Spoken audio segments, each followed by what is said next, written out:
Hi everyone, welcome back again. So what we're going to do this evening is we're going to talk about principal and interest loans versus interest-only loans. And I'll refer to the same diagram that I used in our last video because we talked about the loan amortization curve and how the lender calculates your payment.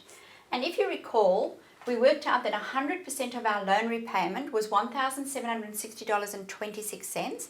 That's based on a $300,000 loan at an interest rate of about 5.8%. In our very first payment, 12% of our money, which is $211.23, goes towards the capital, the money that we borrowed, which is the $300,000, and the difference, which is 88% of our payment, will go towards the interest component. And that's why it's taking us so long to pay the loan off. So what I'd like to look at tonight though is the difference between a principal and interest loan and an interest-only loan. Because if you're an investor, this is actually very valuable to you because I want to show you how you can access the money that you've paid off on the loan without having to apply to the lender. So putting in a loan application without the lender having to go and do a valuation again. So on a principal and interest basis, if we look at this first, when you make your payment, that $1,760.26, the lender will take the $211.23, which is the capital component, and they will deduct that off your loan. So the $211.23 gets taken off your loan limit. So your loan limit actually diminishes by the capital component that you pay into that loan every single month. So month one, $211.23 is lost off your overall facility. You can never get that money back again unless you put in a loan application to increase the loan limit. Okay, so if we go all the way down and we have a look at this scenario, in 5 years' time, we will have made our regular payments of $1,760.26 and our outstanding loan balance will be $278,464. So that also means, though, that our loan limit has diminished from $300,000 down to $278,464.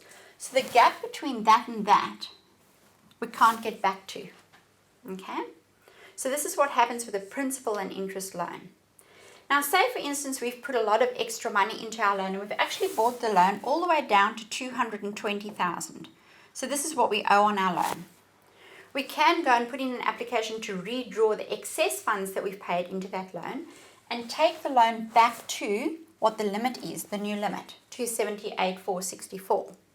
So on that basis, you would be able to draw out the gap, which is $58,464. So that's the gap between what you're owing on the loan and what your new loan limit is, the $278,464.